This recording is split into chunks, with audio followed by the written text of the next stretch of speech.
a tradução literal. E será que, em razão de, o nome da paraxá se chama Ekev, que a tradução literal é em razão de ou porquê. E será que, em razão de escutares estes juízos, decretos, e os guardarem e os praticarem, guardará Adonai teu Elohim para ti a aliança e a graça que jurou aos teus pais. Então, a paraxá começa dizendo, Verhayá Ekev Tishmeun. E será que Ekev, em razão de Tishmeun, escutarem, Et Hamishpatim, estes juízos, Haele, Hamishpatim Haele, o Misharten Vasiten Otan, e os guardarem e os praticarem, Veshamar Adonai Eloheicha, e guardará Adonai o teu Elohim, Lecha et Haberit para ti, a aliança vet hachesed e a graça asher nishba lavotecha, e a graça que jurou aos teus pais. Ekev significa, como eu falei, em razão de ou porquê. E é interessante que a palavra Ekev, ela é composta das letras hebraicas Ain, o Kof e a letra Bet, que ela pode ser lida tanto como Ekev, que significa em razão de ou porquê, mas ela também pode ser lida como Akev, que significa calcanhar. Então vejam a riqueza da língua hebraica, que a paraxá significa em razão de, mas ela se escreve com as mesmas letras da palavra akev, que significa calcanhar. E o verbo akav, ain, kof e bet, ele significa, uma das suas acepções, significa também atacar com o calcanhar. Então, em uma tradução alternativa deste verso de Deuteronômio 7, 11, eu poderia ler também assim, se atacar com o calcanhar. E vejam só, explica o Midrash qual é a relação de atacar com o calcanhar com Ekev. O Midrash explica o seguinte, existem algumas mitzvot, alguns mandamentos, que por parecerem menores, nós pisamos com o nosso calcanhar, achando que não são importantes. Então afirma o Midrash que nenhuma mitzvah, nenhum mandamento pode ser pisoteado, ou seja, tratado com desprezo. Por quê? Porque toda a Torá é importante. Então, vejam só, se você estiver com o texto em hebraico e se você ler em hebraico, é bom você atentar, porque a palavra ekev, que significa em razão de e porque, ela se escreve da mesma maneira que a palavra calcanhar, e o Midrash explica que nós não podemos desprezar os mandamentos da Torá, pisando nos nossos mandamentos com o nosso calcanhar. Rashi, por exemplo, ele interpreta essa frase diz Rashi, se você obedecer ao calcanhar, ou seja, se você obedecer aos mandamentos triviais que um homem está tentado a desfazer debaixo dos seus calcanhares. Então é muito interessante a conexão da palavra ekev com que é em razão de e porque, com a palavra akev, que é calcanhar. E de tudo que eu falei, inclusive com a lição de Rashi, e o Rabino Baal Shem Tov também ele segue mais ou menos a mesma linha, os rabinos ensinam que nós não devemos desprezar nenhuma mitzvah, nenhum mandamento da Torá. E é por isso que nesta paraxá, Moisés, ele encoraja todo o povo de Israel a obedecer ao Eterno, a obedecer a sua Torá. Agora, vejam só, existe uma técnica de interpretação das escrituras hebraicas chamada Gezerah Shavá, que ela trabalha da seguinte forma, eu pego uma palavra de um texto e conecto esta mesma palavra a outro texto em que essa mesma palavra ou o radical hebraico dela aparece. E eu comparo dois textos que aparentemente não têm nenhuma relação de causa e efeito. Então, essa técnica, repito, se chama Gezerah Shavah. Como que ela opera? Eu pego uma palavra hebraica de um texto. Eu acho essa palavra em um outro texto que não tem nada a ver com o primeiro texto. E eu faço uma comparação e eu extraio ensinamentos. Então vejam só, aplicando esta técnica, nós vimos que a palavra ekev está ligado a akev, que é calcanhar, ok? E onde aparece a palavra calcanhar pela primeira vez nas Escrituras? Essa palavra calcanhar, akev, ela aparece em Bereshit, em Gênesis, capítulo 3, verso 15. Gênesis 3,15, o Eterno proclamou que da semente da mulher nasceria alguém que daria um golpe na cabeça da serpente. E daqui a pouco nós vamos conectar esta serpente a Satanás. Então, Bereshit, Gênesis 3,15, ela diz que a alguém nascido de mulher, a semente da mulher, daria um golpe na cabeça da serpente. O texto assim dispõe, Bereshit, Gênesis 3,15. Porém, é o Eterno falando para a serpente. O Eterno diz para a serpente: porém, inimizade entre ti e a mulher, e entre a tua descendência e a sua descendência. Esta te ferirá a cabeça, e tu lhe ferirás o calcanhar. Este é um texto bastante conhecido de todos nós. E apregoa a tradição judaica, que está, por exemplo, no Targum, que existiria uma batalha, um conflito entre os filhos da mulher e a serpente. E diz o Targum que, ao final, quem iria dar o golpe mortal na serpente? Quem seria? Meler HaMashiach, seria o rei Messias, que nós sabemos que é Yeshua. Então, o que é o Targum, para quem não sabe? O Targum é a tradução das escrituras hebraicas para o aramaico, mas quando faz a tradução do hebraico para o aramaico, o Targum faz ainda algumas interpolações explicativas. Então, o Targum Yerushalmi, também conhecido como Pseudo-Yehonatan, olhem só como ele traduz Gênesis 3,15. Ele traduz e vai fazer interpolações que eu vou ler aqui para vocês. Está escrito: e será que, quando os filhos da mulher obedecerem à Torá e executarem suas instruções, eles estarão preparados para te bater na cabeça e para te matar. Aí está falando para a serpente. Ou seja, quando os filhos da mulher obedecerem à Torá e praticarem a Torá, eles estarão preparados para bater e para matar a serpente.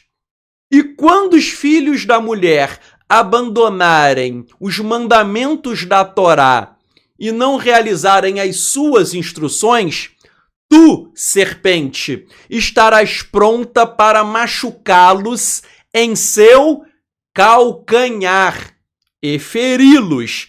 Então, vejam só, quando as pessoas obedecem à Torá, as pessoas batem na cabeça da serpente. Quando as pessoas desobedecem à Torá, a desobediência faz com que a serpente machuque a pessoa no calcanhar e faça uma ferida na pessoa.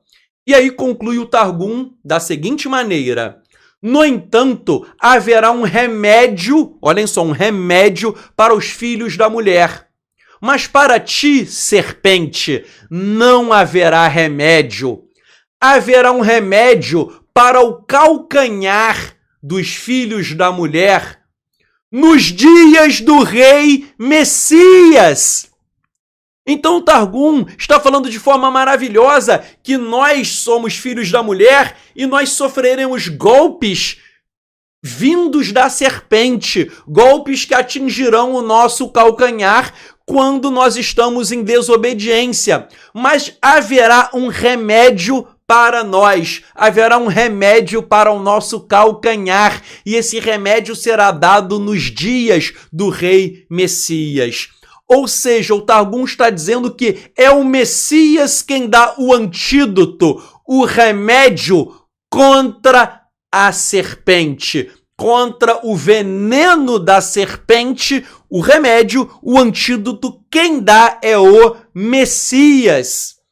Então, muitas vezes nós desprezamos a Torá com os nossos calcanhares, conforme disse Rashi, pisando em mandamentos da Torá com o calcanhar. Porém, nós temos um remédio contra isso, que é o Mashiach. O Mashiach traz o remédio para a desobediência, fazendo com que o homem obedeça a Hashem e venha cumprir aos mandamentos da Torá. Agora, quando nós voltamos para o Targum, nós percebemos uma coisa. Enquanto Adonai preparou o Mashiach para vir ao mundo e implementar a Torá nos corações humanos, a serpente tentou desviar os homens do plano do Eterno.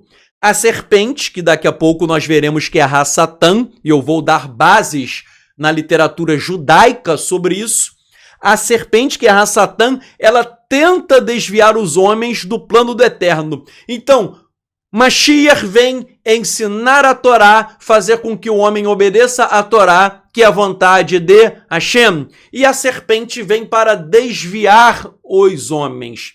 Então o Targum é bastante claro, dizendo que haverá um conflito entre a serpente, que quer levar o homem à desobediência, e o Mashiach, que quer levar o homem à obediência da Torá. Mashiach, obediência, Torá. Serpente, desobediência, violação à Torá. Então, disto nós aprendemos que a Torá em Bereshit, Gênesis 3,15, ela fala sobre um conflito entre a descendência da serpente e a descendência da mulher.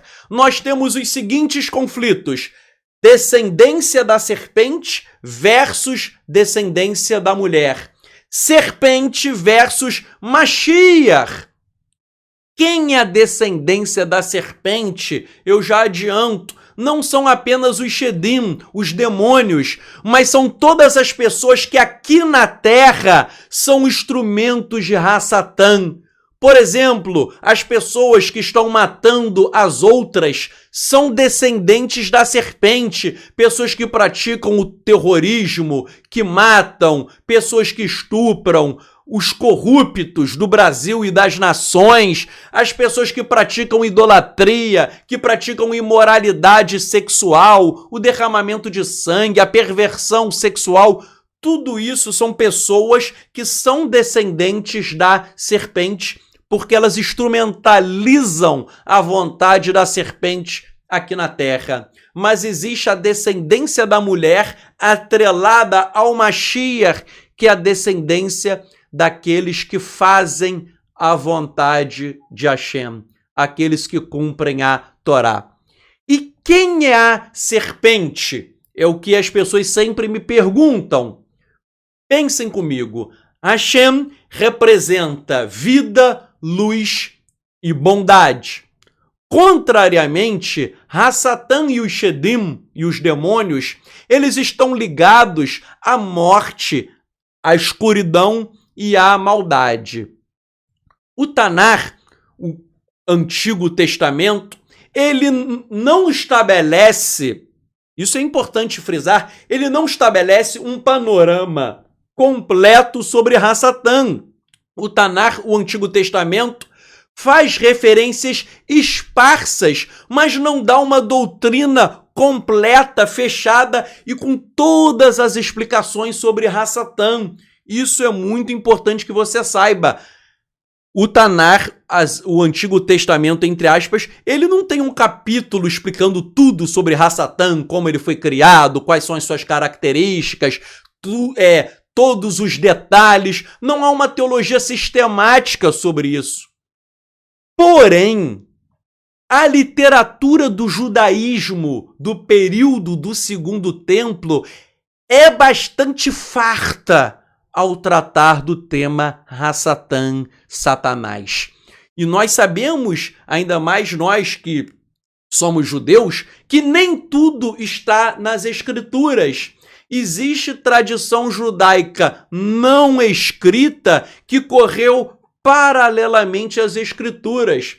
Essa tradição judaica oral não escrita, ela não tem o mesmo peso da Bíblia, mas ela fornece dados, muitas vezes históricos, para nós entendermos alguns conceitos espirituais. Então, hoje, eu vou citar muito a literatura judaica do período do Segundo Templo. Para surpresa de muitos de vocês, eu não vou citar Talmud, Midrash, eu não vou citar rabinos medievais. Por quê? Porque essa literatura veio muito tempo depois. Por exemplo, todo mundo sabe que o Talmud só acabou de ser compilado no século V depois de Yeshua.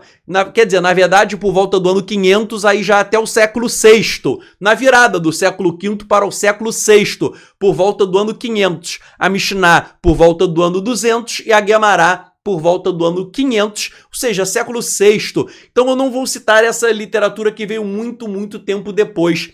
Hoje, no meu estudo, eu vou citar livros judaicos do primeiro século para trás, ou seja, até livros anteriores a Brit Hadashah, a Nova Aliança, também conhecida como Novo Testamento.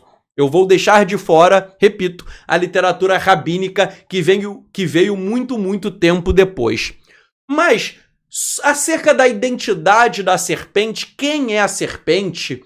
O primeiro dado que a gente não pode olvidar é que Apocalipse capítulo 12, verso 9, que é uma revelação que o Hanan João recebeu, a ele é revelado de forma sobrenatural quem é a serpente.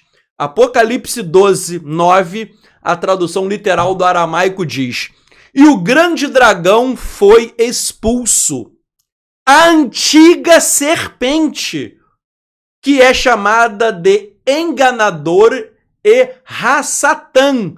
Então vejam, Apocalipse diz que o dragão foi expulso, que ele é a antiga serpente, ele é chamado de enganador, ele é Hasatan. E prossegue o texto, que seduz todo o mundo habitado. Ele foi lançado sobre a terra e seus anjos foram expulsos com ele.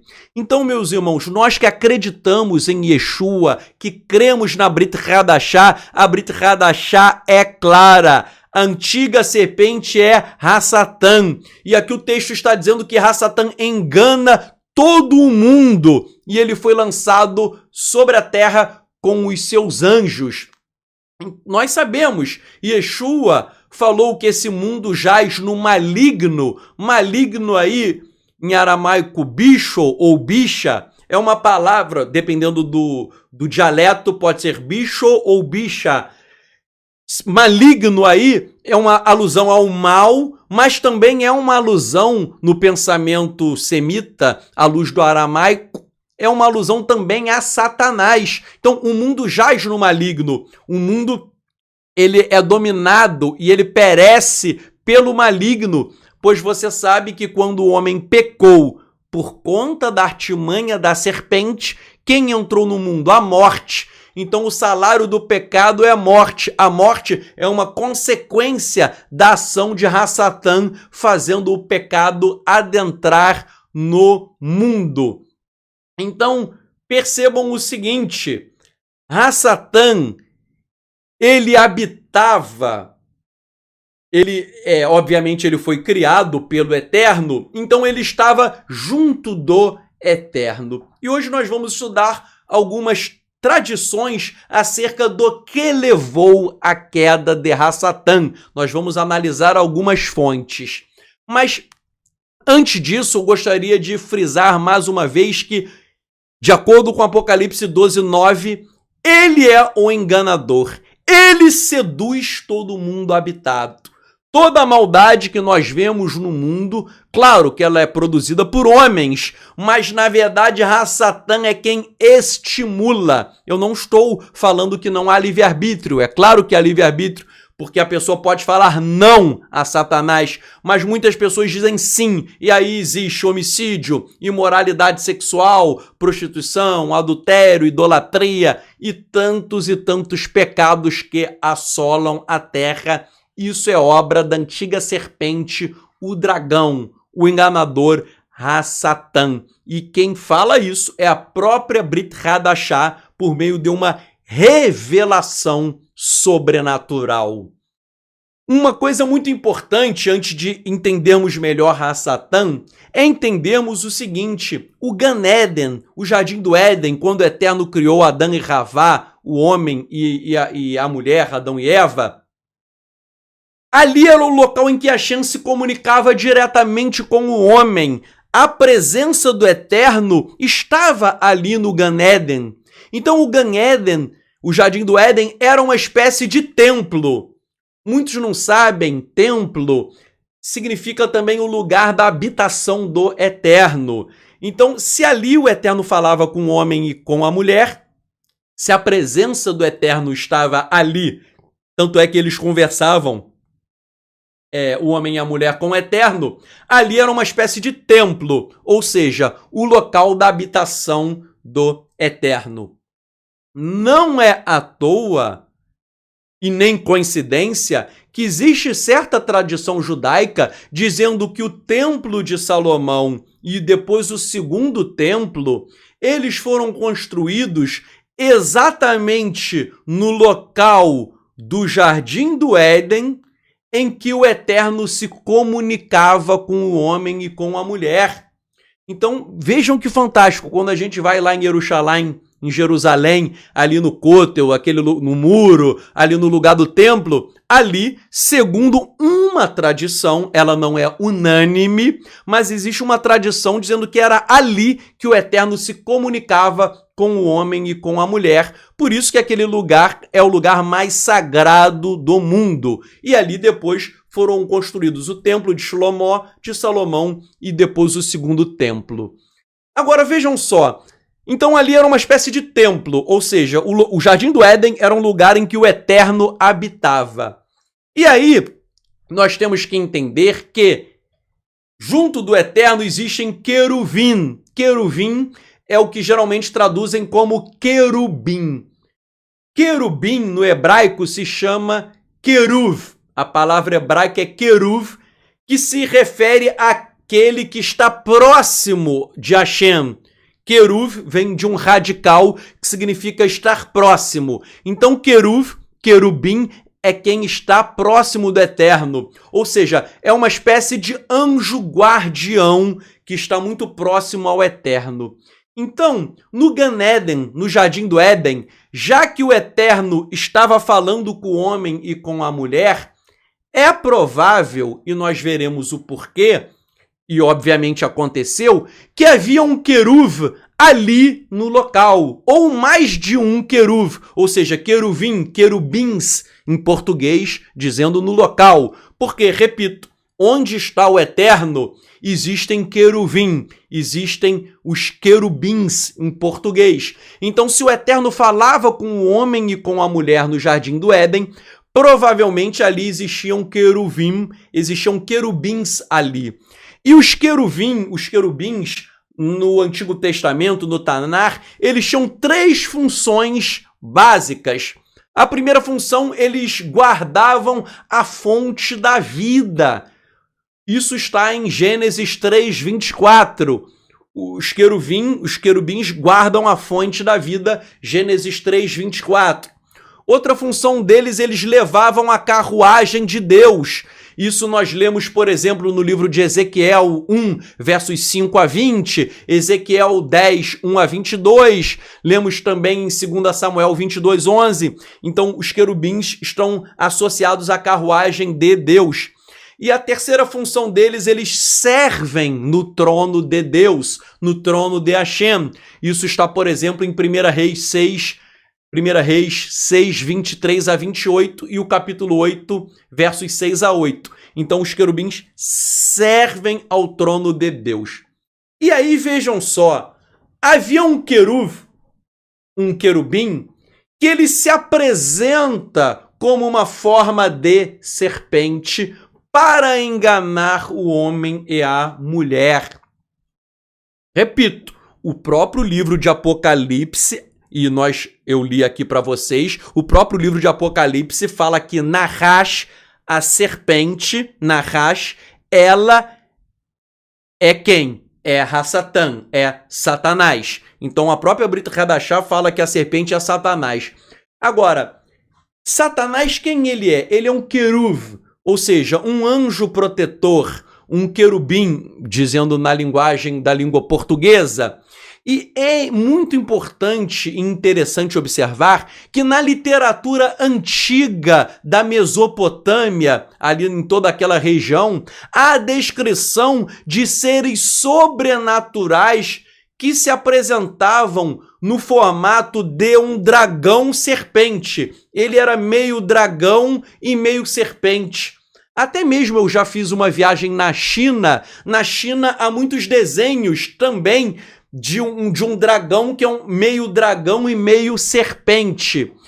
Isso é na China, mas na antiga Mesopotâmia havia essas inscrições também, e esses seres demoníacos, demônio, serpente, ele era chamado de curibo.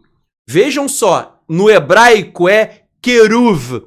É o mesmo radical de curibo nas outras línguas semitas. Se você pegar e analisar, queruv é o mesmo radical de curibo, que dá a palavra querubim, ou seja, um ser celestial, um ser que tem uma função importante e que ele tem a forma de um dragão e de uma serpente.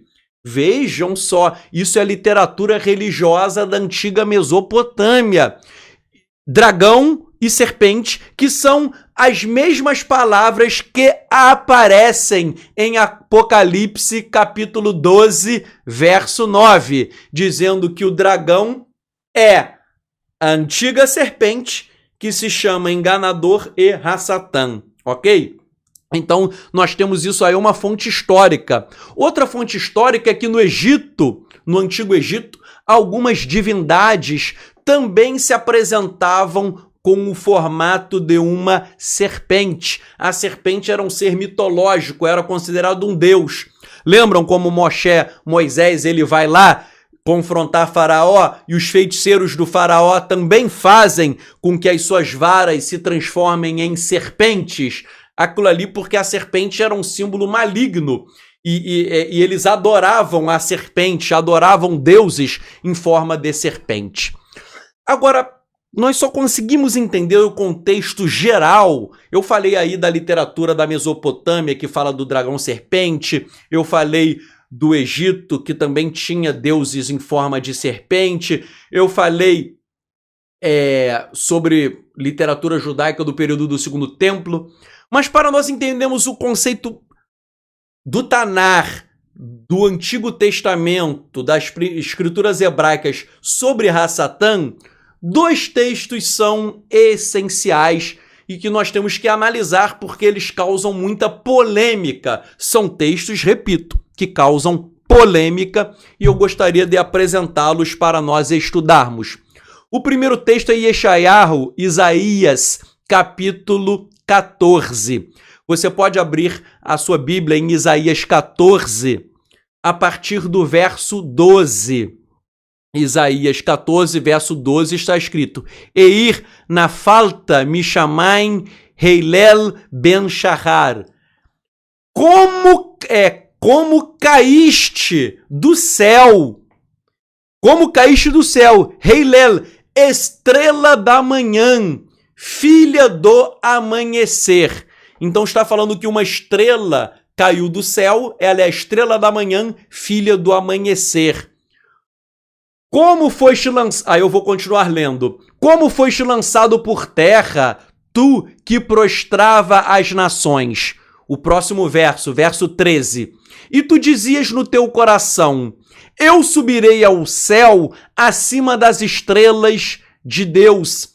Exaltarei o meu trono, ou seja, acima das estrelas de Deus, eu exaltarei o meu trono, e no monte da congregação me assentarei. Nas extremidades do norte, subirei acima das alturas das nuvens, e serei semelhante ao Altíssimo. Contudo, levado serás ao Sheol, o lugar dos mortos, ou abismo, ou sepultura, ao mais profundo do abismo.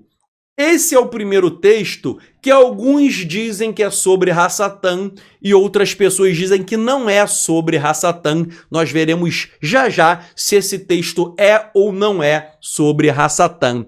Mas vejam só, aí está falando de uma estrela que caiu. No pensamento antigo judaico, estrela simboliza também seres celestiais. Então, se eu entender estrela como um ser celestial, um ser sobrenatural, está falando que uma estrela, ou seja, um ser sobrenatural caiu do céu, ele é chamado de estrela da manhã e filha do amanhecer. Está dizendo ainda no verso 13 de Isaías 14, que ele dizia no seu coração, essa estrela caída, né, esse ser caído, ele disse, eu subirei ao céu acima das estrelas de Deus, exaltarei o meu trono. Ou seja, está dizendo que essa estrela queria colocar o seu trono acima do trono do próprio Deus. Isso é forte. Um ser que quer colocar o seu trono acima do trono de Deus. E o verso 14 está dizendo que ele queria subir às alturas das nuvens e ele queria ser semelhante ao Altíssimo. Ele queria ser semelhante ao Altíssimo. Isso é sobre Satanás ou não é? Vamos ver já já, mas nós vamos analisar esse texto, se é ou não é sobre Hassatan. Nós vamos avaliá-lo, estudá-lo em conjunto, que são dois textos complementares, com Ezequiel 28. A partir do verso 13, Ezequiel e Yehezkel Hanavi, o profeta Ezequiel, capítulo 28, verso 13, começa o texto hebraico dizendo Be'eden Gam Elohim Haita, no Éden, ou seja, no jardim do Éden, no jardim de Deus, tu estiveste. Então, no Éden, jardim de Deus, tu estiveste, ou seja, tu estavas lá no jardim do Éden, cobrias-te de toda pedra preciosa. Aí vem falando o nome das pedras preciosas. E o final do verso 13 diz, em ti se faziam os teus tambores e os teus pífaros, no dia em que foste criado foram preparados. Aí vem o verso 14, eu te coloquei como queruv. Olha aí, queruv em hebraico, ou seja, como um querubim. Eu te coloquei como um querubim ungido para proteger. Eu te coloquei como um querubim ungido para proteger. Estiveste sobre o monte santo de Deus. Andaste no meio das pedras de fogo. Perfeito eras nos teus caminhos, desde o dia em que foste criado, até que em ti se achou iniquidade. Verso 16. Pela abundância do teu comércio, o teu coração se encheu de violência e pecaste. Pelo que te lancei, profanado, fora do monte de Deus, e o querubim da guarda te expulsou do meio das pedras de fogo. Mais um texto aí dizendo que havia alguém no jardim do Éden. Esse alguém era um querubim criado para proteger. Esse querubim, ele era perfeito em todos os seus caminhos, ele era perfeito, mas até que se achou nele iniquidade. O coração dele se encheu de violência, ele pecou e ele foi lançado para fora do monte de Deus e ele foi expulso. Esses textos, tanto Isaías 14 quanto Ezequiel 28, será que eles estão falando sobre Satanás? A primeira coisa que nós temos que entender é o seguinte: olhando o contexto literal, Isaías 14 está falando sobre o rei da Babilônia e não sobre Satanás. Repito, Isaías 14 está falando sobre o rei da Babilônia. E Ezequiel 28 está falando sobre o rei de Tiro. Então, numa interpretação literal, Ezequiel 14 é sobre o rei da Babilônia. Desculpem, Isaías 14 é sobre o rei da Babilônia e Ezequiel 28 é sobre o rei de Tiro, e isso não teria nada a ver com Satanás, pela interpretação literal Pshat. Porém, muitos estudiosos afirmam que, além do sentido literal, tanto Isaías 14 quanto Ezequiel 28, eles estão fazendo um mashal. Mashal em hebraico é uma parábola ou uma comparação. Uma comparação entre os reis da Babilônia e de Tiro com um outro personagem. Só para você entender, apesar de Isaías 14 ser sobre o rei da Babilônia e Ezequiel 28 sobre o rei de Tiro, isso daí, o texto é sobre eles, mas reflexamente, indiretamente, o texto está comparando o rei da Babilônia e o rei de Tiro a uma outra pessoa. E essa comparação é um estilo de escrita do Tanar chamado mashal, que é uma parábola, é uma comparação. E vejam só, se nós lermos Isaías 14 e Ezequiel 28, aquilo ali não pode ser apenas sobre o rei da Babilônia e sobre o rei de Tiro. Por quê? Porque o rei da Babilônia não caiu do céu. E o rei de Tiro não estava no jardim do Éden.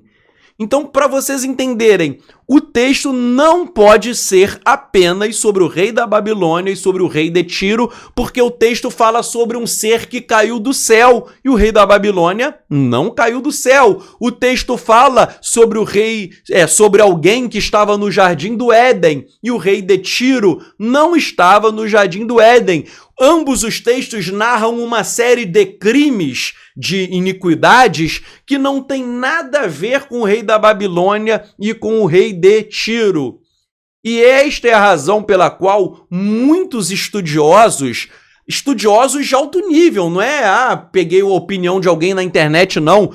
Por exemplo, Michael Heiser, que é um dos maiores estudiosos de demonologia, um grande estudioso, ele é PhD e ele faz só estudos sobre anjos, demônios, sobre batalha espiritual. Não é estudo fraco, não. Estudo de um PhD. Ele diz, com base em várias fontes antigas, que tanto Isaías 14 quanto Ezequiel 28 vão além do sentido literal, rei de Babilônia e rei de Tiro, e se referem também à rebelião que ocorreu no Jardim do Éden. Houve uma rebelião no Éden, explica Michael Heiser, que é um grande erudito nessa área. Houve uma grande rebelião no Jardim do Éden, e essa rebelião você somente vai entender caso você conjugue 3 textos do Tanar: Gênesis, capítulo 3, Isaías 14, versos 12 a 15, e Ezequiel 28, versos 13 a 26. Esses seriam a matriz, a base do Tanar das escrituras hebraicas, a base sobre Hassatan, porque são textos, diz ele, sobre Hassatan. Só que nós vamos estudar hoje que existem vários e vários outros textos. Esses são os textos base, são o alicerce, ok? Então vejam, nós vamos estudar vários textos. Agora, esses são os que você tem que estudar interconectados de forma primária. Uma observação que eu tenho que fazer é que não se sabe exatamente como foi a rebelião de Satanás em Ezequiel 14, em Isaías 14 e Ezequiel 28. Mas nós não sabemos com os mínimos detalhes, o texto é pequeno, mas há uma ideia geral que é apresentada por Isaías e Ezequiel, há uma ideia geral de que existe um ser espiritual e que a vontade dele se opôs à vontade do Eterno e que ele se tornou inimigo do homem. E eu vou daqui a pouco dar muitas e muitas fontes. Ou seja, repito, Isaías 14 e Ezequiel 28 não dão todos os detalhes sobre a rebelião de Hassatan.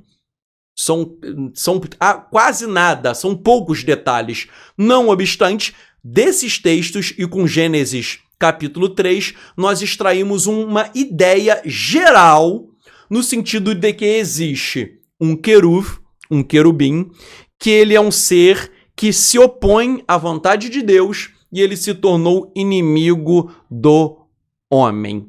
E aí, agora nós vamos avançar para entrarmos nos detalhes.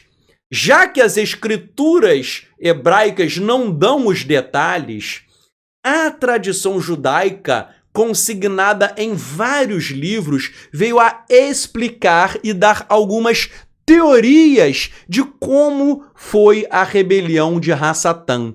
Há várias teorias. Eu vou dar aqui algumas.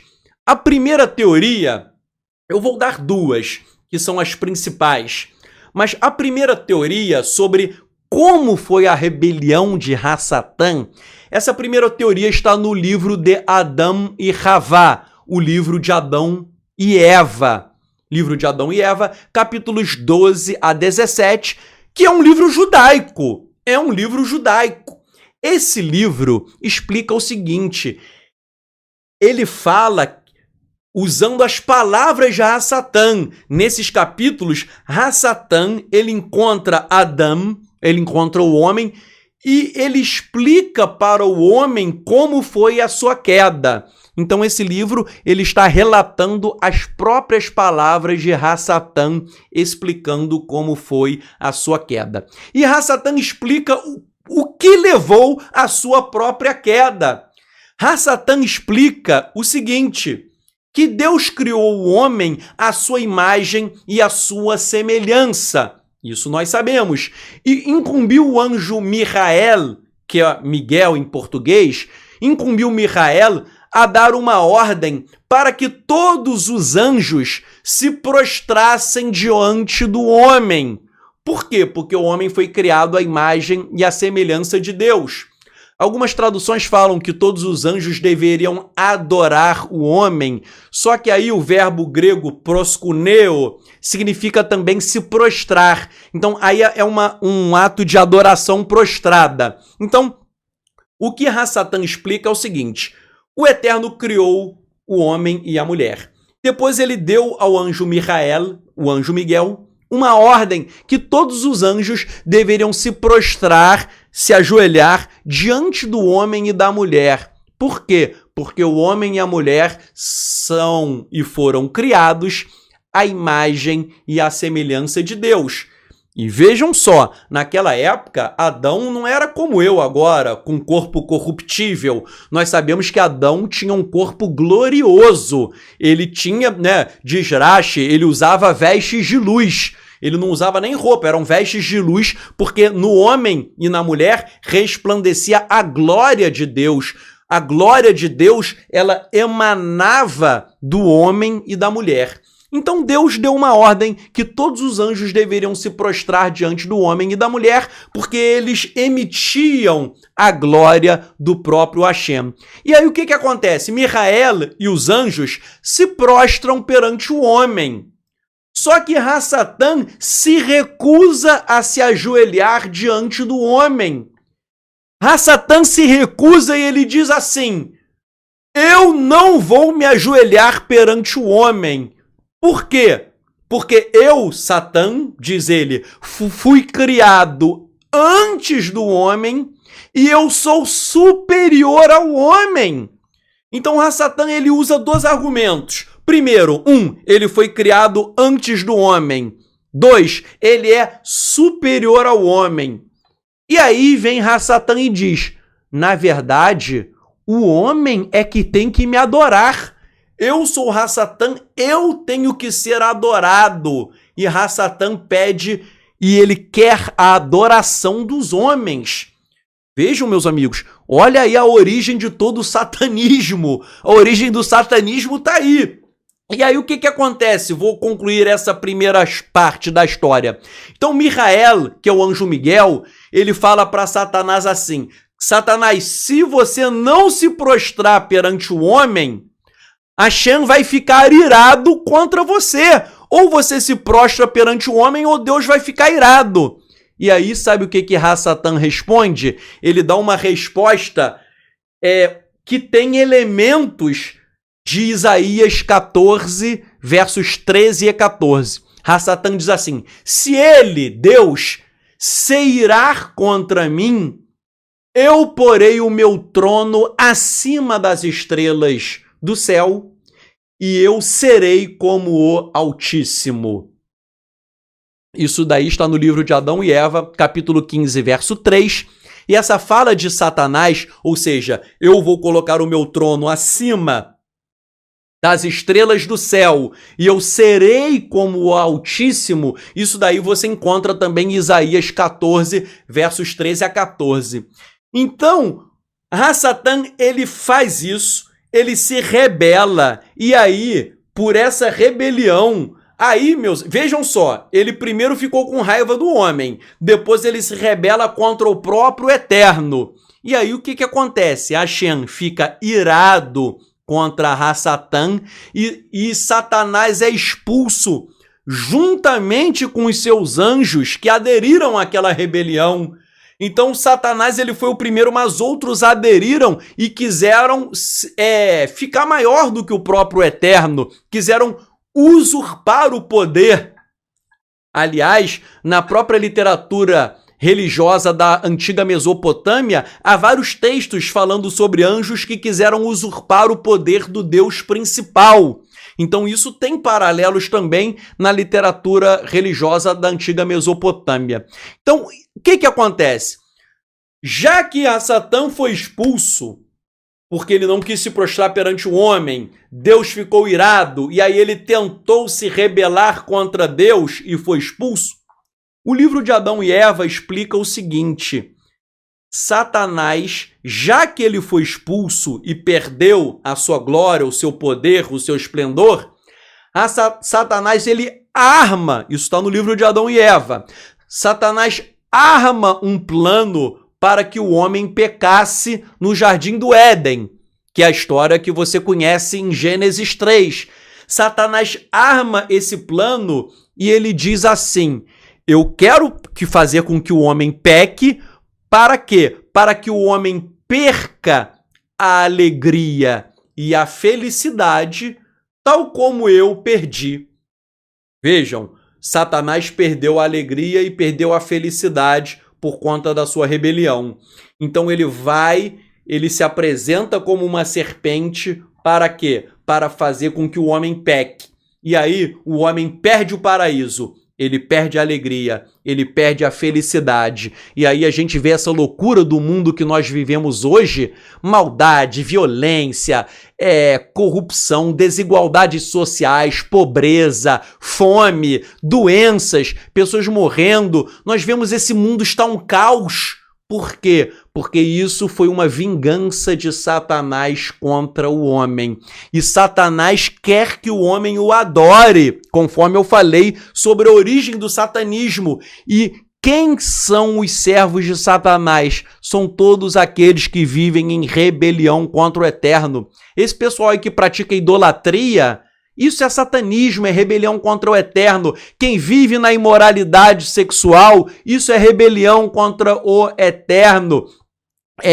Quem vive cometendo pecado de mentira, de engano, quem faz o mal ao próximo, quem pratica violência, todas essas coisas são instrumentos de Satanás aqui na Terra. Satan quer que o homem se rebele. Tudo isso é rebelião. Meu irmão, minha irmã, não sei se você está entendendo a profundidade da mensagem de hoje. Existe rebelião terrível aqui na Terra contra o Eterno, ok? A rebelião contra o Eterno existe e ela é instrumentalizada por toda a maldade, por toda iniquidade que se opera. Então, Satan, ele tirou o paraíso, quer dizer, quem fez o homem perder o paraíso foi o Eterno, mas Satanás fez o homem pecar, para quê? Para que a morte entrasse no mundo. Nós sabemos que a pessoa vai morrer, vai ser julgada, e se estiver em rebelião, ela vai ser condenada. Então Satanás pensou, tal como eu perdi a minha alegria, eu perdi a minha felicidade, agora eu vou levar o homem, dizendo português claro, isso não está nesse livro, mas eu vou falar com minhas palavras. É como se Satanás falasse assim, já que eu fui pro buraco, eu vou levar o homem junto. Eu vou levar quem eu puder para as trevas comigo. E ele promove todo... O mundo está esse caos por isso. Isso é uma das causas do mal no mundo. Uma outra versão sobre a rebelião de Satan é uma versão diferente. Agora eu estou indo para uma segunda versão que está no segundo livro de Enoque, capítulo 29, versos 4 a 6. Nessa versão alternativa sobre a rebelião de Satanás, em 2 Enoque, a rebelião de Satanás não teria nada a ver com o homem. Satanás teria se rebelado no segundo dia da criação, ou seja, antes da criação do próprio homem. Então vejam, conforme nós acabamos de ver, no livro de Adão e Eva, a rebelião de Satanás está ligada à criação do homem, né? Satanás não quis se prostrar perante o homem e a mulher. No segundo livro de Enoque, capítulo 29, o homem nem tinha sido criado ainda, e antes da criação do homem, no segundo dia da criação do mundo, ocorre a rebelião de Satanás. Como? O texto não fala muita coisa, mas diz assim: mas uma ordem dos arcanjos se desviou, junto à divisão que estava sob sua autoridade. Divisão é um exército celestial. Então, uma ordem dos arcanjos se desviou com uma divisão, ou seja, com uma legião que estava sob sua autoridade. E ele teve a ideia impossível. Olha só o que o demônio teve. Ele teve... isso aí, importante dizer. Isso que eu estou lendo é Deus falando. É Deus falando. Deus diz assim. Deus fala. E ele quem? Satanás. Ele teve a ideia impossível. Que ele pudesse colocar o seu trono mais alto do que as nuvens que estão acima da terra. E que ele pudesse se tornar igual ao meu poder.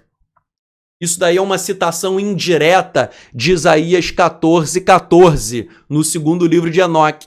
Então, aí está dizendo o seguinte: havia arcanjos, eles se rebelaram e eles quiseram colocar um trono, que é o trono de Satanás, também chamado de Satanael, quiseram colocar o trono de Satanael acima das nuvens, acima do trono de Deus, e eles queriam igualar-se ao poder do próprio Eterno. E aí vem o verso 5 de 2 Enoque 29. E eu, o Eterno, e eu o lancei do alto, expulsei eles, junto com os seus anjos, e ele estava voando no ar, incessantemente, acima do insondável. E assim eu criei os céus inteiros. E o terceiro dia chegou.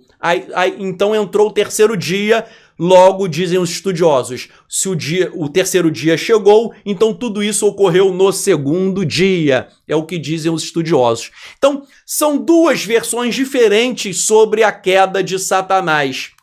Ok? Existem outras teorias, essas são as principais.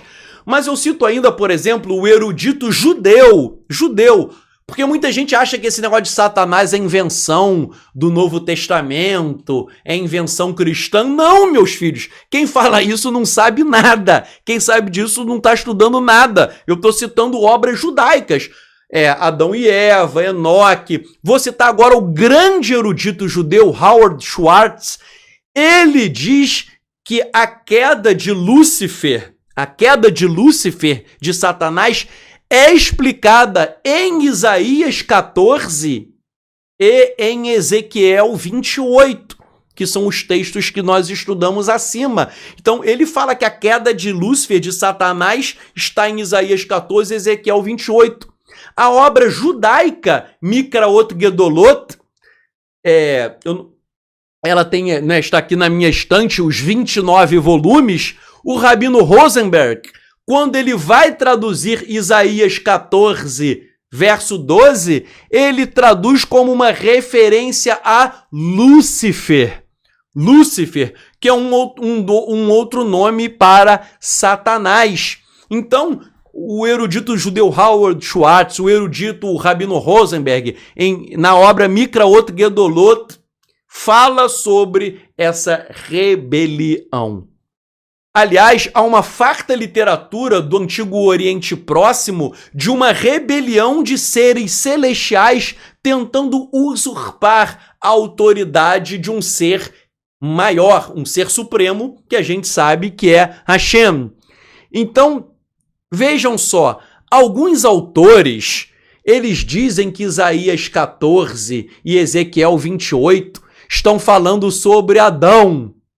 Só que isso não pode ser, por quê? Porque se você olhar os pecados ali listados em Isaías 14 e em Ezequiel 28, aquilo ali não tem nada a ver com Adão, ok? Então tem alguns estudiosos que querem dizer que é Adão, mas não tem nada a ver. Essa tese já foi repelida há muito tempo pelos maiores eruditos.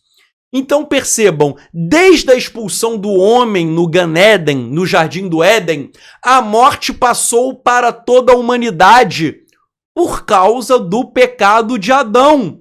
Isso está em Romanos 5, verso 12. Então a morte e a serpente, que é a Satã, tornaram-se associadas uma à outra no pensamento bíblico.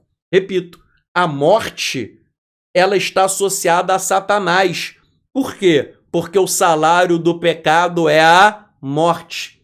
E a morte entrou no mundo pelo pecado de Adão, mas quem enganou o homem e a mulher foi o quê? Foi Satanás.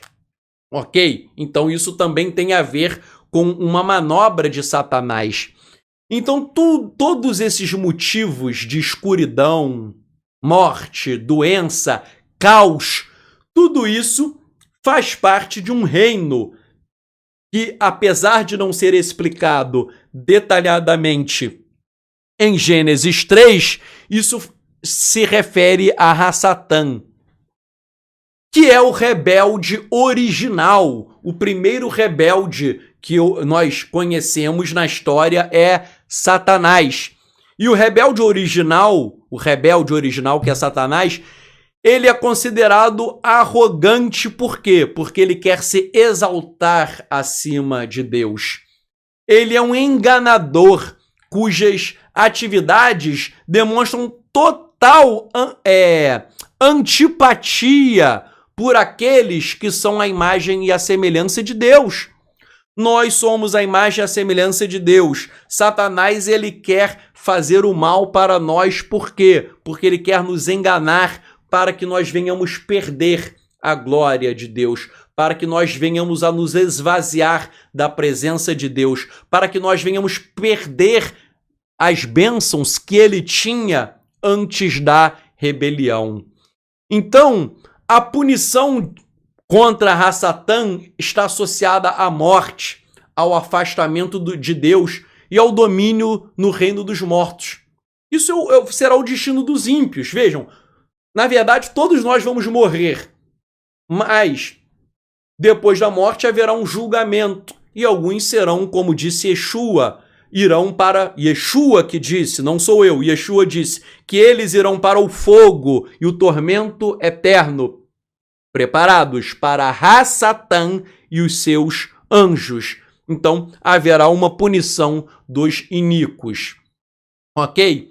Uma questão que nós também não podemos deixar de mencionar é que em Iov é Jó em hebraico, no livro de Jó, capítulos 1 e 2, ali Ra-Satã ele é descrito como um oficial, como uma espécie de promotor de justiça que tem a missão de reportar a Deus a desobediência do homem, e ele tem uma função de acusar. Então, no livro de Jó, Satanás ele não parece ali um arqui-inimigo de Deus, ele não parece um ser das trevas.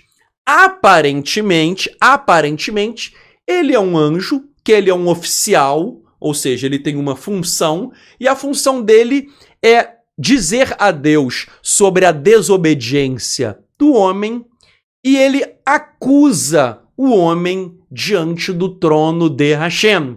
Então, repito, parece que é só isso, ou seja, ele é um oficial que tem uma missão de acusar, e ele não seria um arqui-inimigo, nem de Deus, nem do homem. Porém, quando nós analisamos a literatura do judaísmo do Segundo Templo, nós percebemos que os judeus interpretavam o livro de Jó e outras passagens com um sentido um pouco diferente deste. Eles interpretavam o comportamento de Ra-Satã como uma oposição efetiva ao Eterno. Como se Ra-Satã estivesse realmente sendo um opositor e um inimigo do próprio Eterno. Daqui a pouco eu vou explicar mais à frente como explicar isso, porque parece que é uma contradição. Ué, mas como Satanás é inimigo de Deus, se Deus que criou Satanás, Deus criou o seu próprio inimigo? Isso parece uma contradição, mas nós veremos que não há contradição nenhuma, mas veremos isso mais à frente. Mas vejam só, na literatura do judaísmo do período do Segundo Templo, Satanás ele é descrito como alguém que se opõe a Deus. Por quê? Porque no livro de Jó, Deus vai e elogia Jó, Iov, em hebraico. Olha o meu servo Jó, ele é justo, ele é bom, ele é aquilo. Deus elogia Jó, e Satanás vai e diz algo contrário, desafiando Deus. Então, se você ler ali todo o contexto, parece que Deus elogia Jó e Satanás vai e discorda do próprio Deus. Ou seja, em outras palavras, ele ali se apresenta como alguém opondo-se às palavras de Deus. Deus vai e fala que Jó é justo. Satanás chega e diz, em outras palavras, não, ele não é justo coisa nenhuma. Ou seja, se Deus disse que Jó era justo, Satanás não poderia falar algo contrário.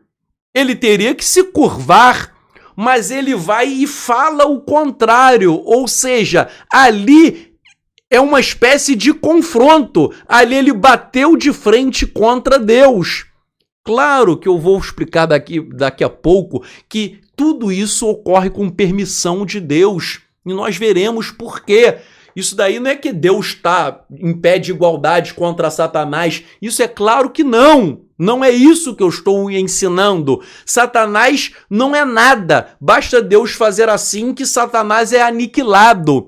Mas Satanás ele tem um propósito que nós veremos daqui a pouco. Mas repito, no livro de Jó houve uma interpretação no judaísmo do Segundo Templo, no sentido de que Ra-Satã ali, ele quando Deus elogiou Jó, Satanás fala outra coisa, é como se Satanás batesse de frente, como ele se opusesse à vontade do próprio Deus.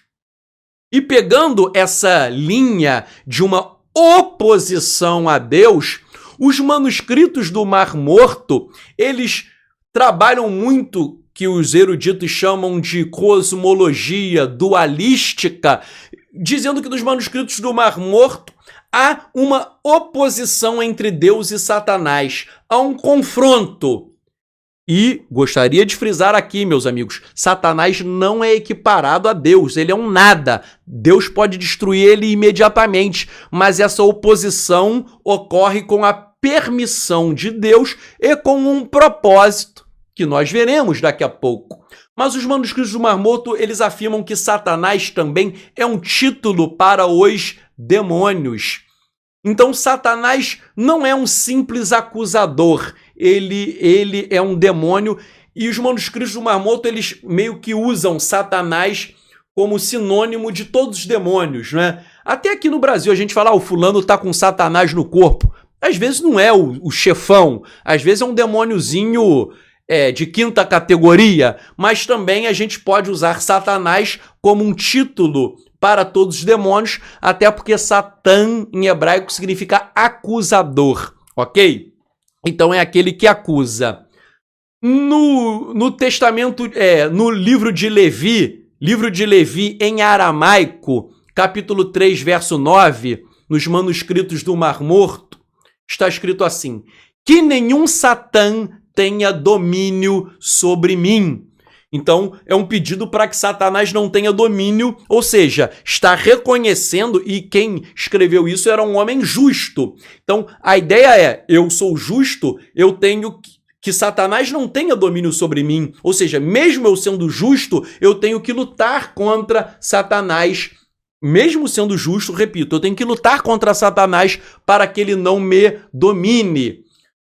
Manuscrito do Mar Morto ainda, 11q de Salmos, diz assim: nenhum Satã ou espírito impuro tenha domínio sobre mim.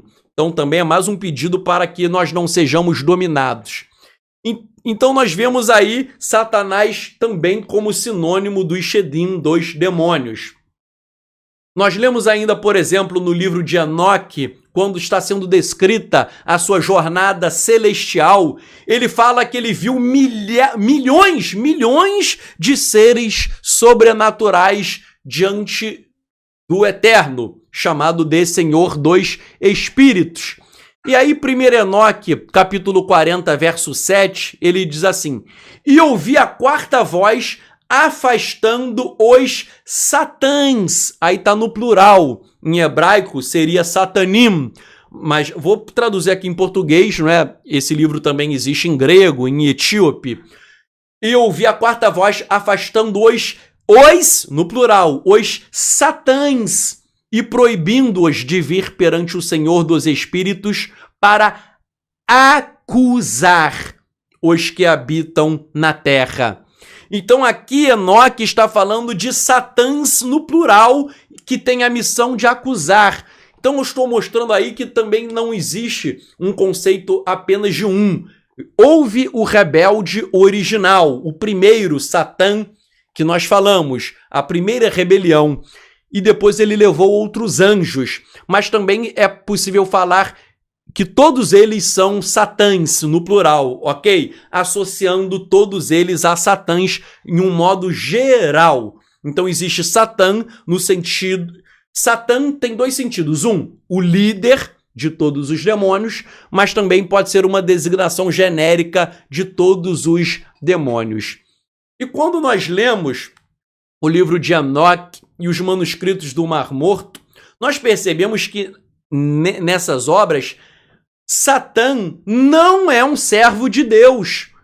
Enquanto o judaísmo rabínico hoje diz que Satã é um mero servo de Deus, nos manuscritos do Mar Morto e no livro de Enoque, Satã e os demônios, eles exercem um certo papel de oposição a Deus.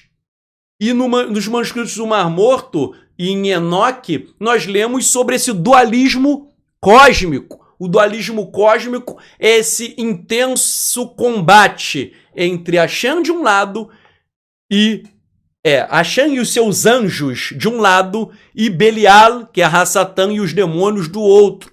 Então isso é muito importante frisar, meus amigos. Hoje, quando nós lemos os rabinos falando sobre Satã, eles falam assim: Satã é um mero servo de Deus. Satã é um mero servo. Claro, em um sentido geral, Satã é servo, porque é óbvio que todos estão debaixo de Deus. Todo mundo é inferior a Deus, então todo mundo é servo de Deus em um sentido genérico. Mas os rabinos, eles menosprezam, os rabinos modernos, eles menosprezam Satã como se ele fosse um mero servo. Mas no livro de Enoque e nos manuscritos do Mar Morto, Satanás não é apenas um servo, mas ele tem um papel de bater de frente, ele é um opositor, ele se apresenta como um arqui-inimigo de Deus e do homem também. Daqui a pouco vou falar como isso não entra em contradição com nada, ok? Eu não esqueci, não. Vejam, no livro de Enoque, Satã também é chamado de Azazel. Então, Azazel é identificado como o próprio Satanás. Azazel, que aparece até na Torá, o nome, lembram? O bode para o Eterno e o bode para Azazel, no dia de Yom Kippur. Azazel, no livro de Enoque, é um sinônimo de Satanás. Então, por exemplo, eu cito estudiosos Nickelsburg e o James Van der Kam, eles dizem assim: o contexto atual parece identificar Satanás como Azazel. Talvez o título reflita o desenvolvimento da identidade de Satanás como tentador e o chefe dos demônios por excelência, como é atestado, por exemplo, no Novo Testamento. Vejam, meus amigos, o Novo Testamento fala de demônio, fala de Satanás, fala da antiga serpente, fala de Yeshua expulsando demônios direto. As pessoas ficam perplexas porque quando elas vão para o Tanar, o Antigo Testamento, não há muita referência a nada disso. Repito, quando você lê a Bíblia hebraica, há poucas referências. Quando você vai no Novo Testamento, há muitas e muitas referências. E as pessoas ficam perplexas.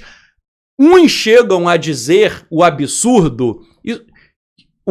Uns que eu digo não são eruditos, não. É o estudioso. O estudioso não. É o pseudo falso intelectual. O falso intelectual acha que o Novo Testamento inventou tudo aquilo. Aí diz, o Novo Testamento é produto de Roma. O Novo Testamento inventou Satanás quando não existe nada disso no judaísmo. Meus amigos, quem fala isso, eu estou dizendo falso estudioso que nem estudioso é. Porque se você estudar, você vai ver amplas e amplas referências. Só para vocês entenderem, meus amigos, hoje eu estou dando uma breve introdução. A aula que eu gostaria de dar sobre isso demoraria aí umas 6 horas, 7, 8, no mínimo. Isso, 8 horas de aula só de introdução. Eu estou fazendo um mega compacto, mas o meu estudo não será exaustivo, ok? Eu até adianto. Isso é um tema muito profundo, eu estou dando centelhas, mas eu não tenho como esgotar isso pela limitação do tempo. Mas o que eu quero frisar é: toda a teologia da Brit Hadashah, do Novo Testamento, sobre Satanás e sobre os demônios, está pautada no judaísmo do período do Segundo Templo. E Nickelsburg e Van der Kam, que são grandes eruditos, ambos têm PhD, ambos falam e atestam isso. Vejam, no livro de Enoque, os vigilantes, que são os anjos rebeldes, eles compõem o exército de Azazel, de Satanás, ok? E o livro de Enoque, capítulo 69, lista os anjos caídos e reconta a história de Gênesis 6. Lembram? Os filhos de Elohim, Binei Elohim, os filhos de Elohim, tiveram relação com as filhas dos homens. O livro de Enoque fala que esses filhos de Deus eram os anjos o quê? Caídos, ok? Uma tradição judaica, que está no livro de Jubileus, um outro livro judaico, também fala sobre o pecado no mundo entrando por culpa dos vigilantes, esses anjos caídos. O livro de Jubileus, capítulo 10, versos 11 a 13, fala que 9/10, ou seja, 90% dos vigilantes, os anjos caídos pecadores, 90% dos anjos caídos foram presos e aprisionados no abismo por conta dos seus crimes. 90% dos anjos caídos foram presos num abismo por conta dos seus crimes. E os 10% que sobraram?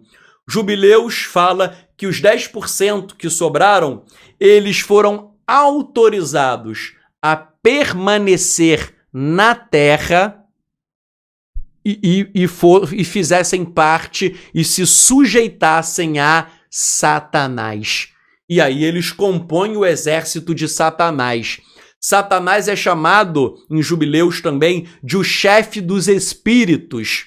Ou um nome que aparece muito, Mastema, em hebraico. Mastema é um nome para Hassatan que aparece em Jubileus. Mastema, em hebraico, significa inimizade, violência, malevolência, animosidade, hostilidade, odioso, acusador, anjo de acusação. Então, todos esses nomes de Mastema é Satanás. São nomes que dizem o caráter de Satanás. Mastema, Satanás, ele tem inimizade, ele promove o mal, tem animosidade, hostilidade, ódio, ele é o acusador, ok? Agora, segundo o livro de Jubileus, por que existe Hassatan? E por que 10% dos demônios estão aqui na Terra? Por quê? Por que o Eterno tem um arqui-inimigo? Vejam, Jubileus, ele dá uma explicação interessante, que os demônios são um meio para o Eterno julgar e testar a humanidade. Vejam, Satã, o Eterno podia matar Satã há muito tempo. Como que, se Satã é o mal, como que o Eterno criou Satanás sabendo de tudo isso, já que o Eterno ele conhece o futuro? A explicação do livro de Jubileus, do que você extrai do livro de Jubileus, é a seguinte: o Eterno usa Mastema, Satanás e os demônios para julgar e testar a humanidade. Vou falar aqui com minhas palavras. É como se o Eterno dissesse o seguinte: os demônios estão aqui na Terra e você tem que escolher a quem você vai servir. Ou você serve aos demônios ou você serve a mim, Hashem. Então, por exemplo, a pessoa que tem fraco e quer praticar imoralidade sexual, é como o Eterno dissesse assim: ou você tem uma pureza sexual e serve a mim.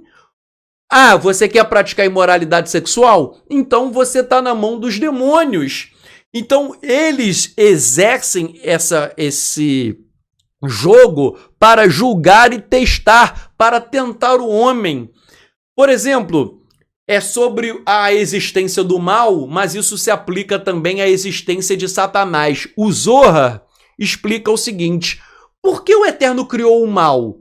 Isaías fala que o Eterno criou a luz e as trevas.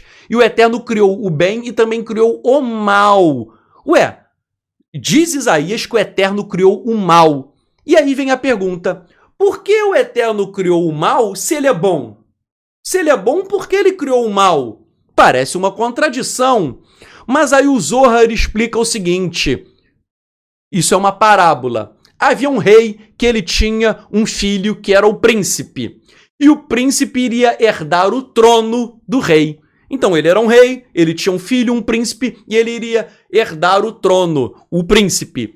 E o rei chegou para o príncipe e falou: você vai herdar o meu trono, mas você não pode praticar imoralidade sexual.